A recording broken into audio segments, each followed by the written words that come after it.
So, this is episode 3. Welcome, everyone.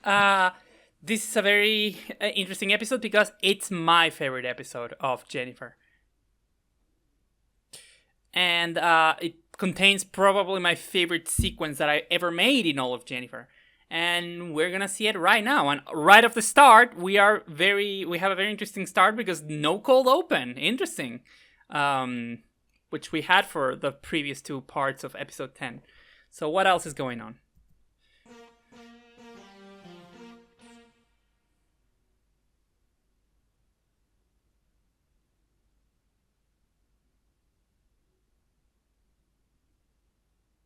This is just a waste of time, you know?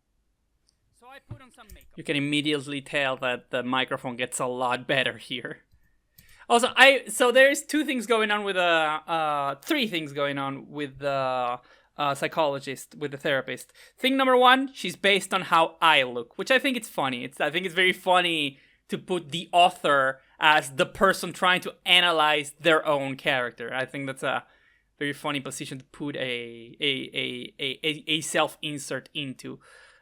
Number 2, the voice actress is the mother of Mr. Catfishing, who did the voices for Felicia. So that's an interesting generational 2-for-1 little ticket that I got. And third, I like the idea that this character is Catholic. I am not Catholic, but I like the idea. I don't know. I like occasionally putting Christian characters in my stories. Who gives a shit? I bet everyone does. Even though I am very atheistic. I was just doing a bit, you know? Like, it's just a thing I saw on TikTok. Who cares? It's not like I'm going to repeat it. It was just more with curiosity, not a big deal. There's no need to act like it says anything about me. I'm onto your game, by the way. You make your tricky questions, you try to make this into something when it's nothing. You're reading way too much into it, okay? I simply asked, how did it make you feel? It doesn't matter how it made me feel. It's not gonna happen again. You don't want it to happen again? What kind of question is that? Why would I? I don't know. So this entire scene, this entire dialogue is something that I came up back in 2021. I'm not entirely sure if I came up with it before I started working on Jennyffer. Because, I'm always creating little dialogue scenes in my head when I'm bored and alone. I just start talking to myself and improvising interesting scenes. And I came up with this entire dialogue that ends with Jennyffer realizing the truth. And it's just one of those things that I just kept on my back pocket. Like, if there is one lesson that you should take from all of these weird little tidbits that I've been sharing across all of these commentaries, is that I never let anything go to waste. Any idea that I come up with, any detritus, any piece of character writing that I come up with, I always keep it in the back of my head for whenever I can use it or reincorporate it in a story. Why did you do it in the first place? Look, I told you already. I don't fucking know. I was fucking around, okay? Well, a lot of times when people fuck around, turns out there are all sorts of things they can find out. Did you find out anything about yourself doing that? I don't know. That I'm a fucking weirdo? In the last year... I like how the psychologist is a little sassy with Jennyffer. Could be a release valve for more complex feelings you might be repressing. This could be another manifestation of something inside you trying to surface. This is kind of almost verbatim what my therapist told me back in 2016 when I was, for the first time, confronting my feelings regarding my gender identity. Something that didn't really came to a head until 2019. Nah. Sometimes it's not that complicated, Doc. I did something weird and stupid because I thought it would be funny. And now everyone is freaking out about it. Whatever. Doesn't have to mean anything. Maybe not. But, very well. If you're so sure about it, would you like to try something else weird and fucked up right now? What? Unless you don't think you can handle it. Hey, fuck you. What is it? I want you to repeat a few sentences after me, and then you tell me how they make you feel. Sure, bring it on. Please don't actually try this in the real life. I know that I shouldn't be explaining this.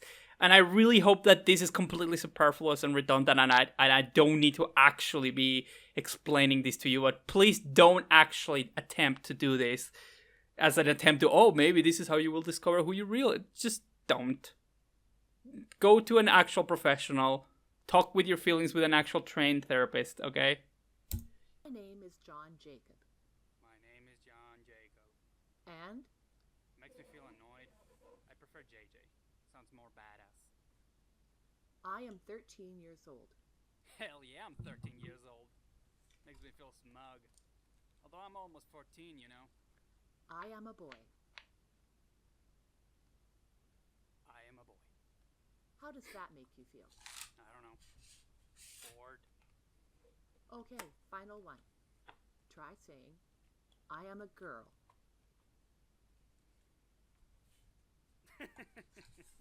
Honestly, I don't have a lot to say about this scene. I'm just gonna let it play out. Sure, I'll play your little game, Freud. Wait, what was the line again? I am a girl. Right. I'm a... Hold on. I am a... Hold on. Hold on a second. Shut up. I'm a... Fuck! Shut up! This isn't funny! I can do this! Shut the fuck up!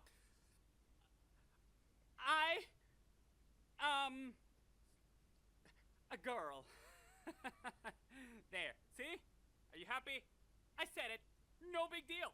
I'm a girl. Doesn't mean anything. I'll say it again if you want. I am a girl. Is that what you want to hear? About how I am a girl? Huh?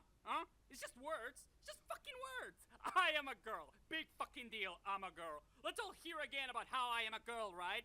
I am a girl, right? Because that's true, right? That's what this is supposed to be happening right now, huh? That I am a girl? That this is me saying about how I am a girl?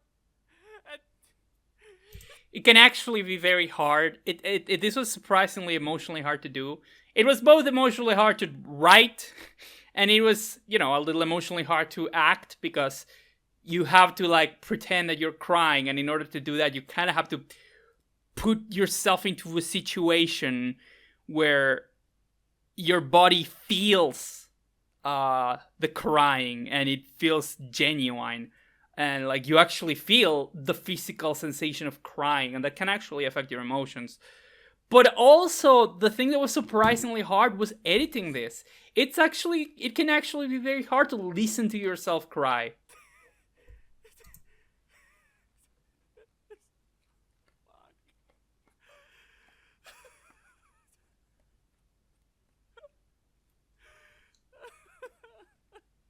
So this entire scene, this entire shot, I got it more or less from one of the new Simpson episodes, one of the new seasons of The Simpsons, specifically the one episode where Bart goes to therapy for a while. Also, I don't know, I wanted to give a nice little painting for this scene, so I actually drew this entire scene with dinosaurs that I thought was kind of cute. I don't know why I actually put that much effort into this painting, but I actually really like how it looks.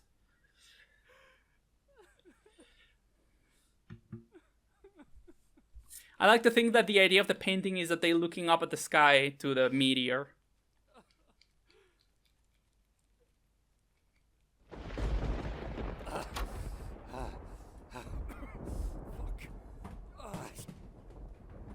Yeah, the sound effect was not very well done there. JJ?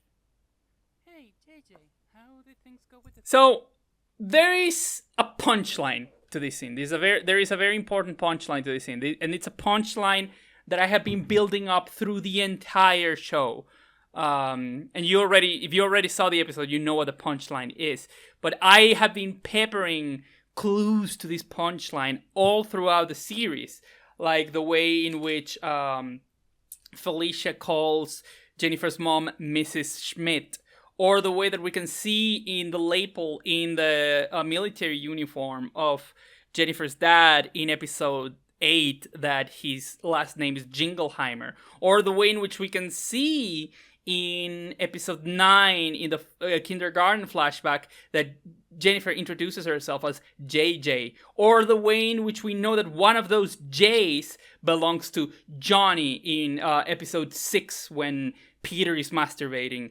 And obviously, then in part 1 of episode 10, we see that the mom calls Jennifer Jacob for a second. So, I have been peppering clues all throughout. Now, the original plan was that in this scene, we're going to have like a slow minor key piano horror movie rendition of John Jacob Jingleheimer Schmidt playing in the background as a way to like even layer even on more on the joke, but the music just did not fit very well with the intensity and the tone of the scene, so I decided to take it out. But still, the way that the mom slowly goes from JJ to Jacob to John Jacob, and then it finally concludes on the entire name, I don't know. I like making name reveals. I like making name reveal twists. I like making those stupid twists where you finally put the clues together and then you realize, oh my god, this name had this meaning all along. It's like, I am Tom Marlboro Riddle, and then the anagram of that is I am Lord Voldemort or whatever. I also like that, I did a very similar thing in my novel, There Is a Crack in the World, with the name of the foremost citizen, whose actual name is Chernobyl. So yeah. Not now. I don't want to talk. JJ, what's going on? Leave me alone, Mom.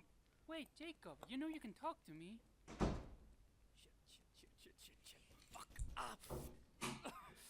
No, Jacob. No, please don't. John Jacob, you better open this door. Fuck. Oh, God. Oh, I fucked up the continuity of the, of the sleeves there. John And I like the fact that I am reincorporating, the joke at the end of episode 5. It's not my name!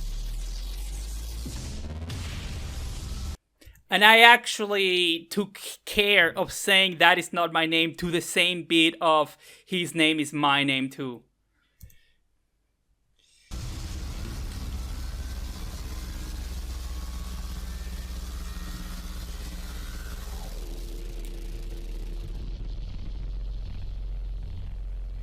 And yeah, we can finally see Jennifer's mom's eyes, because this is the first time that the mom sees Jennifer for who she truly is. I plan to also do that on the ending of part 2 of episode 10, when the mom cuts her dressing up as a girl, but I didn't want to abuse that as a resource, so I decided it would be more punchy if I kept it to just one scene, and I decided this scene was more important for that reveal.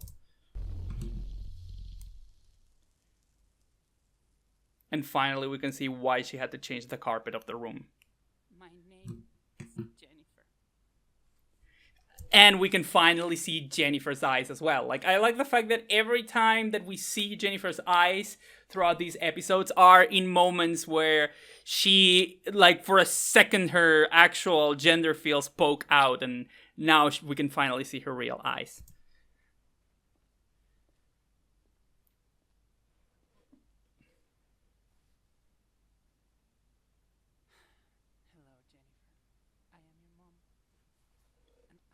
For a second, I plan to do kind of a, hi, I'm dad, or hi, hungry, I'm dad joke here, but I couldn't think of a good way of constructing it in a way that would be, a reference to that joke. And I also didn't want to take out of the, emotional weight of this scene. No matter what, you can count on me for whatever you need, Jenny.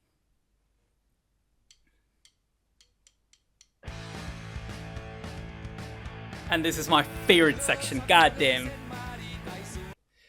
So this is a song from the 90s by a band from Uruguay called El Cuarteto de Nos.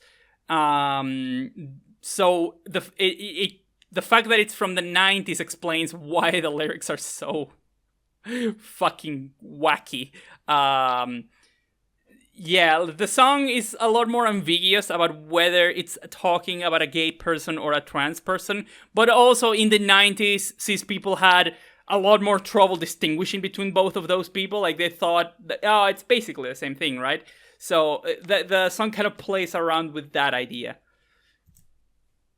And the reason why I've included other Spanish songs in this show in the past, but I decided that the lyrics of this song were so good that people had to know what they were saying. So I actually bothered to translate the lyrics and put them on subtitles. But because I am not someone who does things halfway, because I am fucking insane, I decided to translate it in such a way that you could read it into the same metric and it will have the same rhyme scheme as the original song, which was a fucking challenge to translate, but I did it.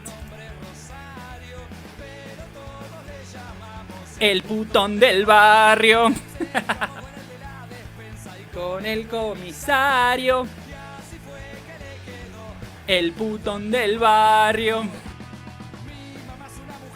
So that this character there in the background, the teacher, that is my friend, ex and roommate Yala. Como vive frente a casa, le dice el putón del frente.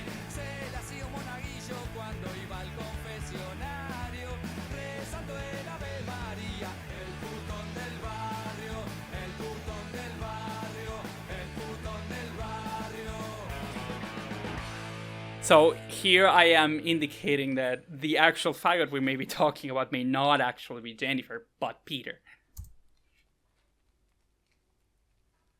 Jenny,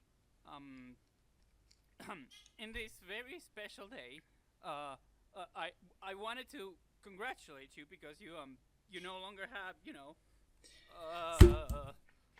a penis. So yeah, Peter obviously feels kind of ambivalent towards the whole, cutting off her penis thing because he's attracted to her as a boy, and one of those aspects is the fact that she has a penis. And if she didn't have it, then he's like, oh man, am I still attracted to her? And this is something you wanted because it will make you happy. And, if you are happy, then I am happy for you. So, again, congrats. Good for you. Anyway. Yeah, that should be good enough.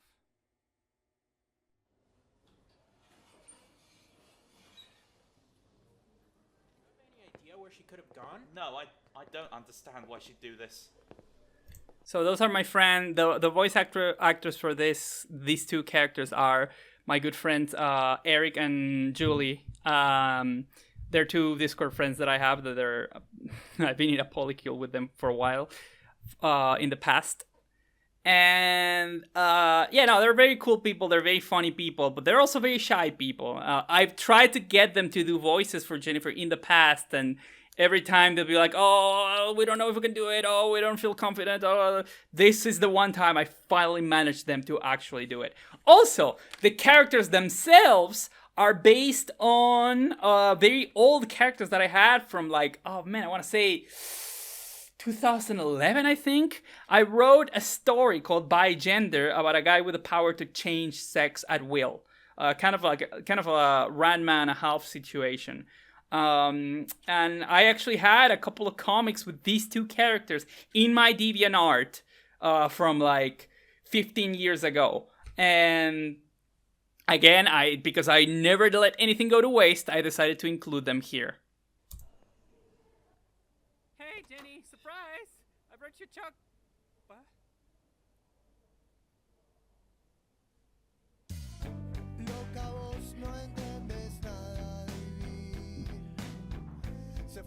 This is an Argentinian song by a band called Tan Bionica, called Loca, which is like a guy talking about a girl who's just fucking crazy. And how in love he is with her because of how crazy she is. It's like the ultimate guy simping for a BPD girl. And I didn't translate these lyrics because they were not that apropos, but they're kind of a reference to how hysterical and unstable is Jennifer in this entire situation. Se fueron con septiembre tus ganas de mí. I was really into this band at the time that I made this episode. Todo nuestro amanecer. Oh, oh, oh, oh, oh, oh, oh. So yeah, I don't have much else to say about this episode. I will see you in the very last episode of Jennyffer. Bye bye.